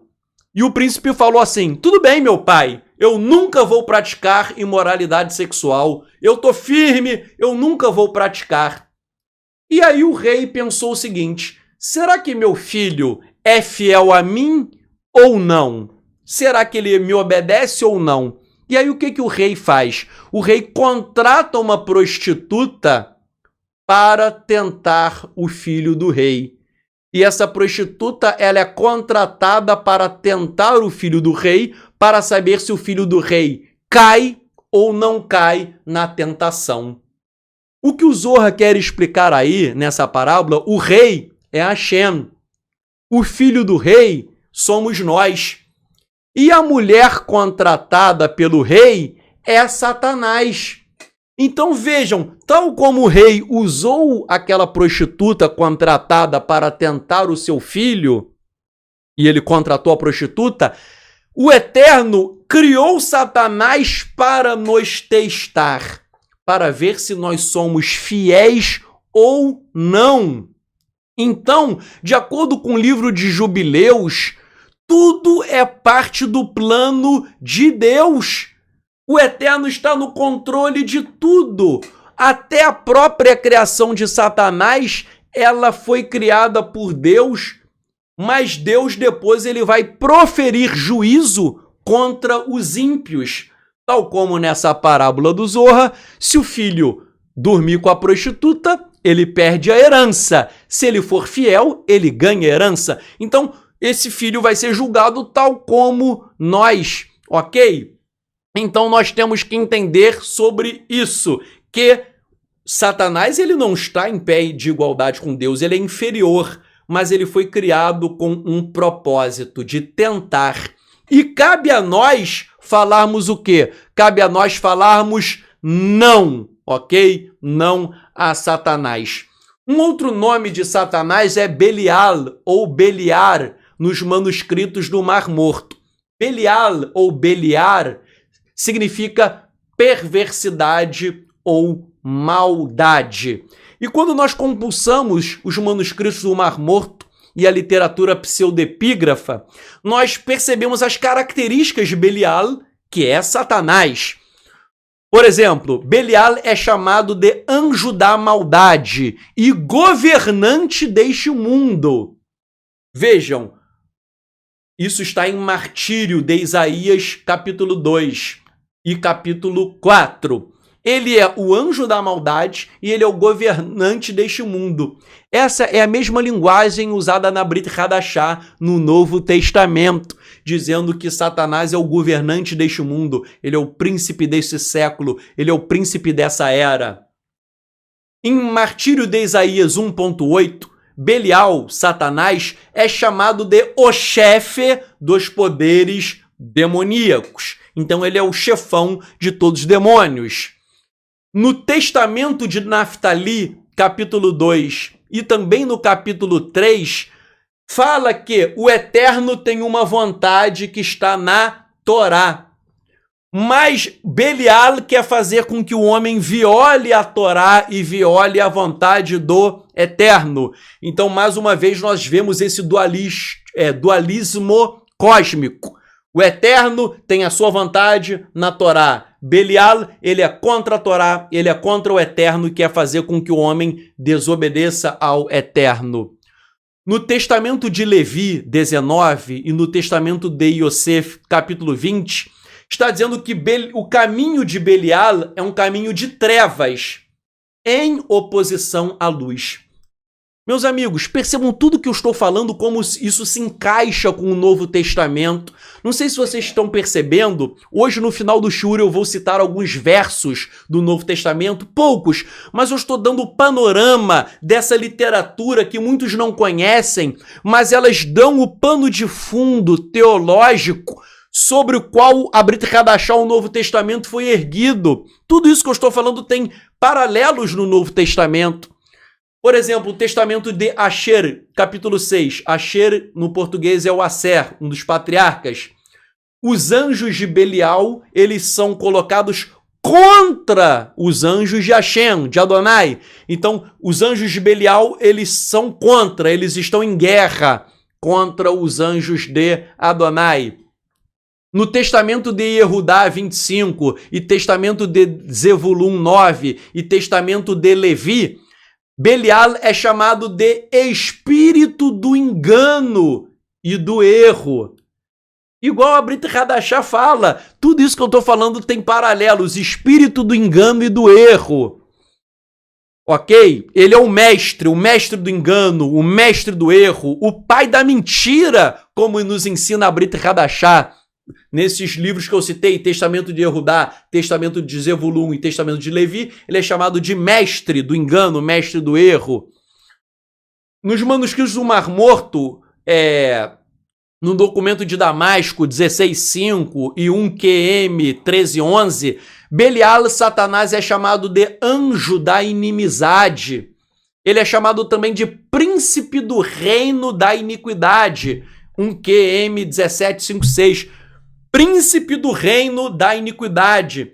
Então existe um reino, Malhut Hashamayim, existe o reino dos céus, mas existe o reino da iniquidade, que é o reino de Satanás, que ele governa este mundo, como disse Yeshua, e disse Shaul Paulo também, o governante desse século, o príncipe desse século. Ele governa esse mundo, mas ele governa também um mundo espiritual para o qual os ímpios vão. Os ímpios vão para um mundo, então ele é o príncipe do reino da iniquidade. Neste mundo e também no mundo invisível, no mundo espiritual, o mundo em que irão os condenados. No manuscrito 1QM e 1QS, Satanás, Belial, ele é dito que ele tem um exército, tropas, exército de Belial, que são tropas contra os Bineior, contra os filhos da luz, que são da porção de Deus. Então, nesses manuscritos falam que Belial, Satanás, tem um exército e contra ele tem os filhos da luz, que são filhos de Deus, que tem um outro exército, e esses exércitos estão em guerra. No manuscrito 1QM 13.12, está escrito sobre Belial, Satanás: todos os espíritos de sua porção, os anjos da destruição, andam de acordo com os preceitos das trevas, e para eles estão todos os seus desejos. Então, associando aí os anjos da destruição. Nós lemos ainda nos manuscritos do Mar Morto que o reinado de Belial, ele existe e é na presente era, no Olam Hazé, na presente era, no mundo. Satanás, ele está no controle desse mundo. Há um manuscrito que diz, ano após ano, enquanto durar o domínio de Belial. Ou seja, nós já vimos no início do shiur que quem vai dar o golpe fatal em Satanás é o Mashiach. Yeshua veio, morreu, ressuscitou, ele deu o primeiro golpe, mas o golpe fatal será com a era messiânica, que vai acabar com tudo isso. Mas, repito, os manuscritos do Mar Morto dizem que ano após ano perdura o domínio de Belial. Belial, ele domina este mundo. O testamento de Levi 18.12 diz que Belial no futuro, ele será acorrentado por Hashem. E o testamento de Yehudá 25.3 diz que ele será lançado no fogo consumidor. Lançado no fogo. A Brit Hadashah fala direto que os ímpios serão lançados no fogo, Satanás será lançado no fogo. Repito, meus amigos, isso não é invenção da Brit Hadashah, isso está no testamento de Levi, testamento de Yehudá, que são obras judaicas, ok? Compostas até mesmo antes do Novo Testamento, ok? Rapidamente, um negócio que eu não poderia deixar de falar. A serpente no Gan Eden, nós já vimos que, de acordo com Apocalipse, capítulo 12, verso 9, Quem é a antiga serpente? Apocalipse 12, 9 fala que é Satanás. Só que de onde o Novo Testamento tirou isso? Ora, Apocalipse é uma revelação. Aquilo ali houve uma revelação de forma sobrenatural, ok? E aí a gente não pode discutir que a serpente é Satanás. Só que já havia também literatura antes do Novo Testamento, anterior, já havia literatura judaica anterior do Novo Testamento, associando a serpente a Satanás. Por exemplo, Oráculos Sibilinos 1,55 afirma que a serpente é a causa do engano. O engano entrou no mundo por conta de quem? Por conta da serpente. E nós sabemos aí que o engano está atrelado, conforme nós vimos, a Satanás. Então aí está dizendo que a serpente enganou, uma alusão a Satanás. O livro Sabedoria de Salomão, capítulo 2, verso 24, diz assim: pela inveja, esse texto é em grego, Sabedoria de Salomão 12, 24, pela inveja do diabolos. Diabolos é diabo, e diabo significa, em grego, adversário ou caluniador. Então vamos lá. Pela inveja do diabo, a morte entrou no mundo, e os que pertencem ao seu reino a experimentam. Repetindo, pela inveja do diabo, a morte entrou no mundo. Ora, se nós estudarmos Gênesis 3, a morte entrou no mundo por quê? Pelo pecado do homem e da mulher. E o pecado do homem e da mulher foi provocado por quem? Pela serpente. E aí, Sabedoria de Salomão diz que isso é obra de quem? Do diabo. Então, por exemplo, o estudioso Derek Brown, ele explica que o livro de Sabedoria de Salomão, capítulo 2, verso 24, quando ele vai tratar de como a morte entrou no mundo, ele não fala serpente, mas ele está falando diabo, no contexto de Gênesis 3. E no contexto de Gênesis 3, a serpente, ela está o quê? Subentendida. Derek Brown, esse grande erudito de demonologia, ele diz assim: a sabedoria de Salomão implica que o diabo foi responsável pela introdução do mal no mundo. Então esse diabo é a serpente. O estudioso Michael Heiser diz assim: na Septuaginta sobre Jó, diabolos, ou seja, diabo, é usado para traduzir Satã em Jó, capítulos 1 e 2. A escolha da tradução faz sentido, ou seja, hebraico Satã e grego diabolos, diabo. E ele diz assim: o termo diabolos, diabo, significa caluniador. Como discutimos em um capítulo anterior, embora o Satã de Jó tivesse uma função legítima de promotor no conselho divino, ele ultrapassou os seus limites ao desafiar a avaliação de Deus sobre Jó, essencialmente caluniando a integridade de Deus. Michael Heiser, um grande estudioso, ele tem muitos livros sobre anjos, demônios, mundo espiritual. Ele é PhD, um autor top. Ele explica que no livro de Jó, com base em toda a literatura judaica, no livro de Jó, o Satã ali, ele é alguém que está desafiando e caluniando Deus. Por que caluniando Deus? Porque Deus falou, Jó é justo. Satanás diz, não, ele não é. Então, quando Satanás faz isso, Satanás está caluniando a própria integridade de Deus. É como se Satanás chamasse de Deus de mentiroso. Deus fala que Jó é justo, Satanás fala que ele não é coisa nenhuma. Então, Satanás ele está discordando de Deus, ele está caluniando as próprias palavras de Deus, ok? O estudioso italiano Paolo Sacchi, ele diz assim, Paolo Sacchi, mesmo que no livro de sabedoria a serpente nunca seja nomeada, a afirmação de que Deus não criou a morte e que esta só entrou no mundo pela obra do diabo, Sabedoria 2:24, somente pode ser explicada pelo pensamento de que seja uma referência à história do Éden e à desobediência de Adão. No livro de Sabedoria, o diabo permanece apenas como a causa da morte, que é o mal por excelência.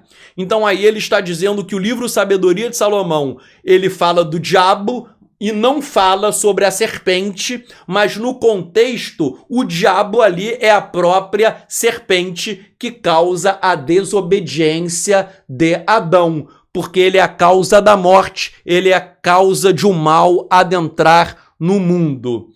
Os manuscritos do Mar Morto também associam a serpente ao Sheol. Sheol é abismo, sepultura, mas também é entendido como o mundo dos mortos. O manuscrito 1QH11, ele fala que as portas do Sheol se abrem para todas as obras da serpente. As portas do Sheol se abrem para as obras da serpente. Repito, Sheol é a sepultura, mas também é o mundo espiritual. Então as portas do Sheol se abrem para as obras da serpente, se abrem para as obras de Satanás, manuscrito 1QH11. O manuscrito 1QH, ele também diz assim, as portas da cova se fecham sobre o que espera a injustiça, e os raios eternos sobre todos os espíritos da serpente. Então aí falando, os espíritos da serpente, a cova vai fechar para engolir os espíritos da serpente, e os espíritos da serpente são todos aqueles que fazem a vontade da serpente aqui na terra. Ou seja, todos os ímpios, ok? Vejam, meus amigos, eu vou começar a me dirigir para o final desse estudo pela delimitação do tempo. Vou tentar concluir em uns 15 minutos, no máximo, mas eu teria muita coisa para citar aqui. Eu citaria ainda o manuscrito 4Q525, que não vai dar tempo. Citaria o Testamento de Dan, 5.6, o Testamento de Gad, 4.7, o Testamento de Naftali, 8.4, o Testamento de Asher, 3.2, o Testamento de Jó, que é fantástico para entendermos a natureza de Hassatan. O Testamento de Jó merece ser estudado, porque Satanás, ele aparece aí mais como um opositor aos homens do que um opositor a Deus. No Testamento de Jó, Satanás, ele é mais um opositor dos homens do que um opositor a Deus. Ele é a causa do engano dos homens. Ele vem para enganar o homem, para usar o livre-arbítrio do homem para enganá-lo. E o Testamento de Jó fala que Satanás é o diabo, pelo qual todos os homens são enganados. E ele é chamado também de o inimigo. Eu poderia citar vários textos, mas eu vou já dando uma pausa aqui. Mas para mostrar, eu dei alguns exemplos, mas eu teria outros para mostrar que toda a literatura do judaísmo do período do Segundo Templo, ela é calcada em Satanás e os demônios, em conceitos que foram usados na Brit Hadashah, no Novo Testamento. O Novo Testamento, tudo que você lê sobre demônios, sobre Belial, Baal-Zevuv, que é o Baal-Zebul, dragão, antiga serpente, todos esses conceitos eles já existiam. Então não existe essa história de que algumas pessoas sem noção dizem: o judaísmo tem um conceito diferente de Satanás, o judaísmo tem um conceito diferente do Novo Testamento. Não! O judaísmo do período do Segundo Templo tem um conceito que é totalmente compatível. Repito, hoje eu não estou citando Talmud, nem Midrash, nem rabinos medievais, porque eu estou trabalhando somente com obras que são anteriores ao Antigo Testamento, ao Novo Testamento, ok? Eu estou pegando obras do primeiro século, anteriores ao Novo Testamento e outras mais anteriores ainda, ok?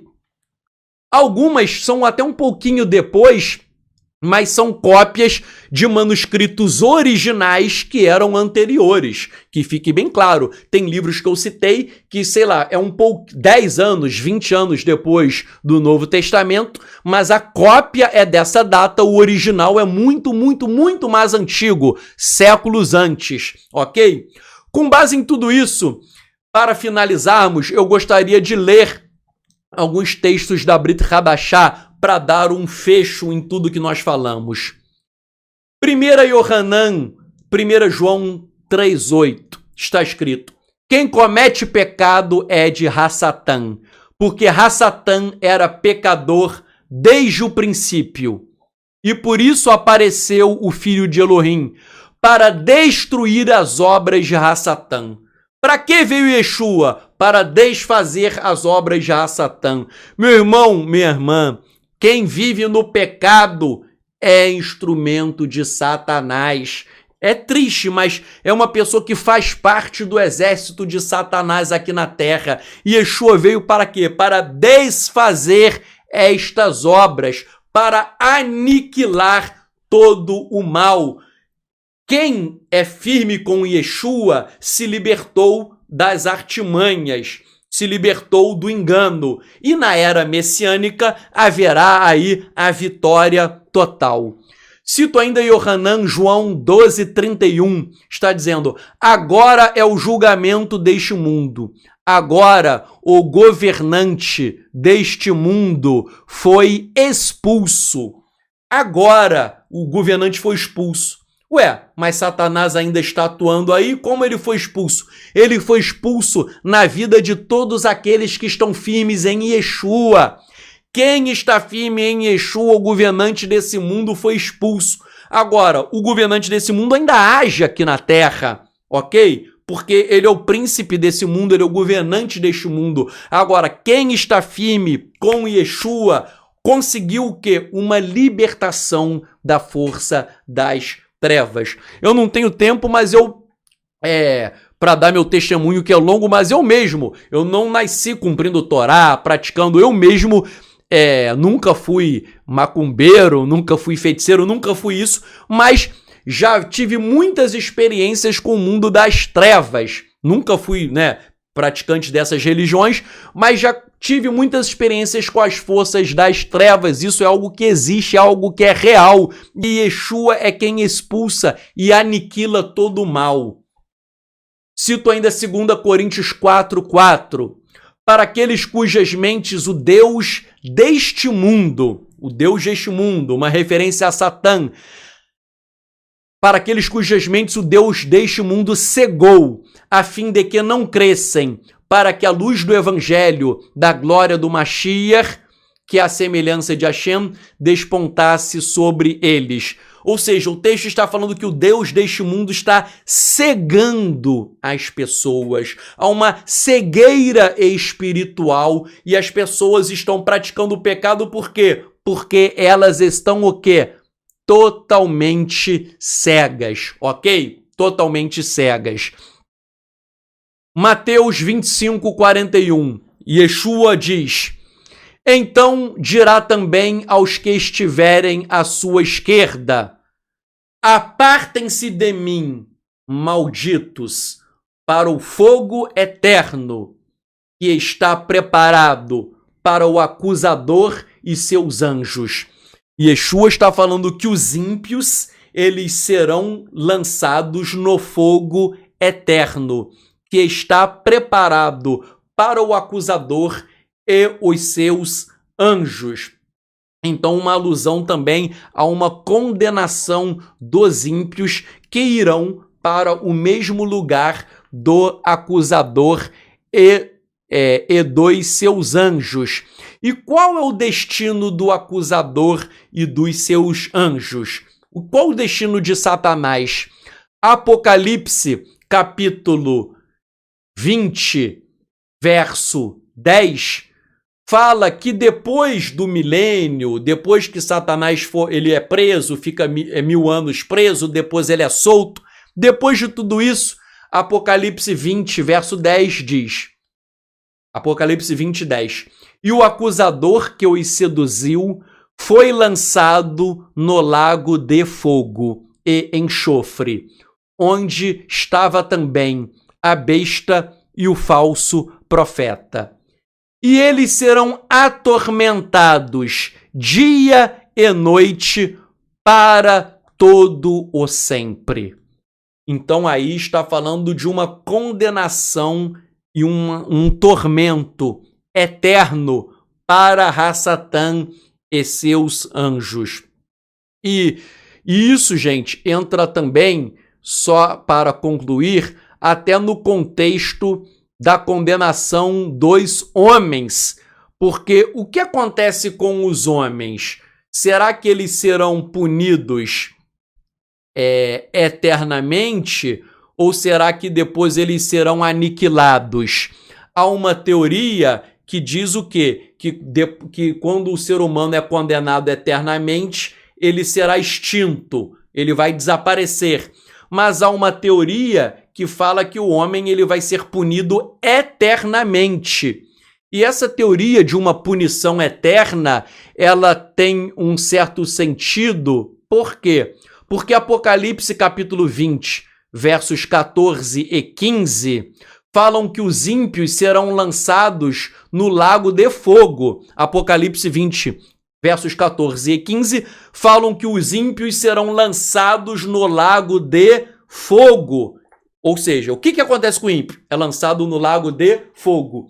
E Apocalipse 20, verso 10, fala que no lago de fogo haverá tormento eterno de dia e de noite. Então, repetindo, Apocalipse fala que os ímpios serão lançados no lago de fogo. E logo depois Apocalipse fala que no lago de fogo haverá tormento eterno de dia e de noite.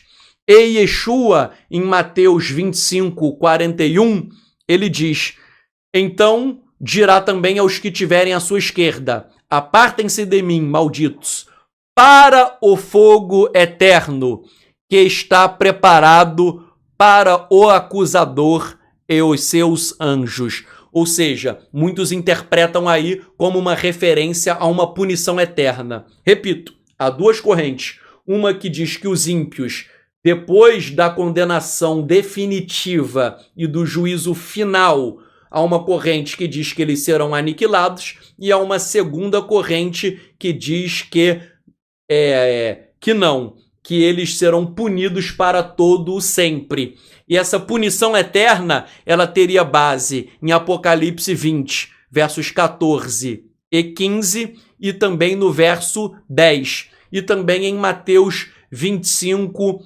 41. Também em Mateus 25, 46, que Yeshua fala sobre os ímpios.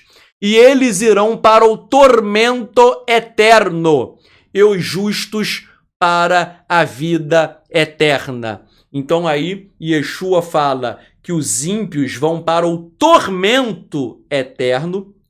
Mateus 25, 46. É Yeshua dizendo, os ímpios irão para o tormento eterno e os justos para a vida eterna. E cito ainda o erudito James Van Der Kam, dizendo que essa ideia de um castigo eterno para os ímpios, ela é mencionada por Flávio Josefo acerca da crença dos fariseus. Flávio Josefo, James Van Der Kam, ele cita aí Flávio Josefo, dizendo que Josefo escreveu que os fariseus criam em um castigo eterno para os ímpios. Então, meus irmãos, eu gostaria de concluir e fazer uma oração com vocês, dizendo o seguinte: nós estamos em um mundo mau. Eu nem preciso exemplificar, você vê fome, peste, morte, uma série de coisas aí, que é o império de Satanás e dos seus demônios.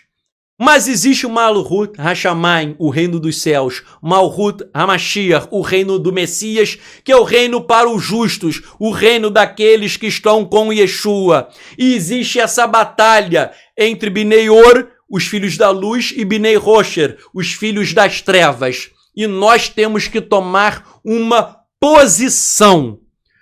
E eu quero fazer agora, sem mais delongas, uma oração e depois responder às suas perguntas.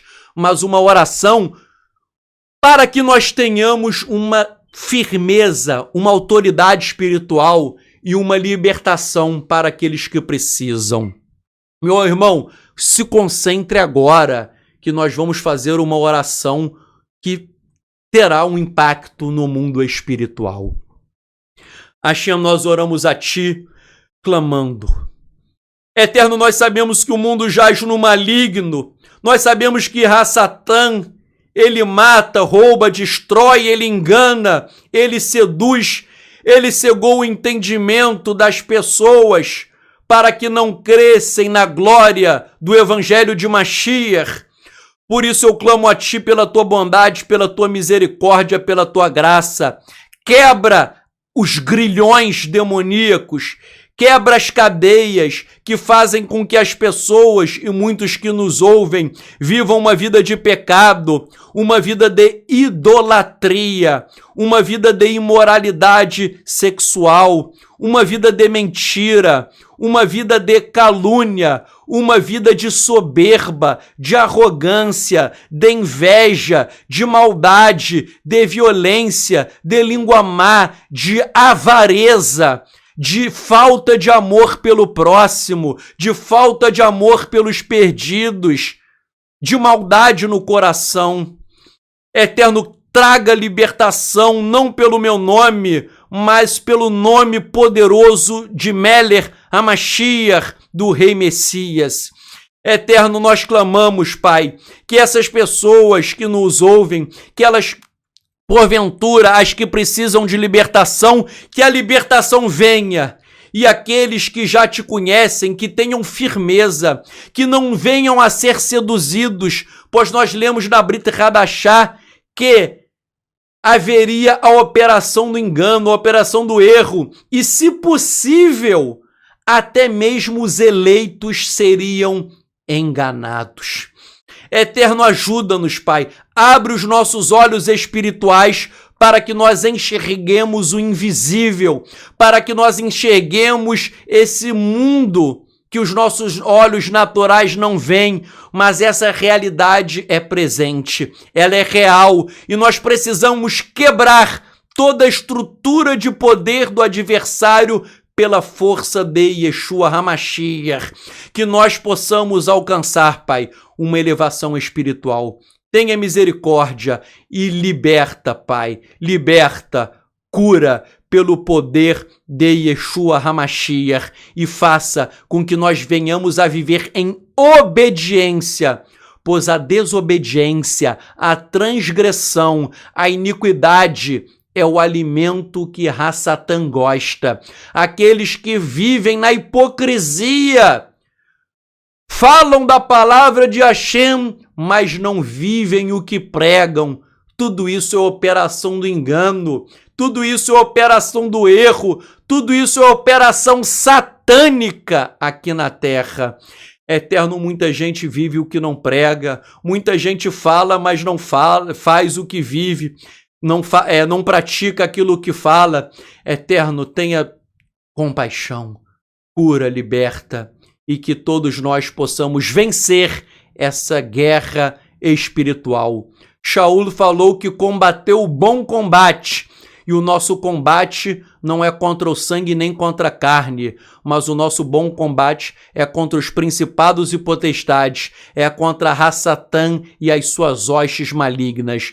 Nós oramos pela tua proteção, pela tua bênção, e que nós não venhamos a ser enganados por Satã. Nós oramos no maravilhoso nome de Yeshua HaMashiach. Amém, amém.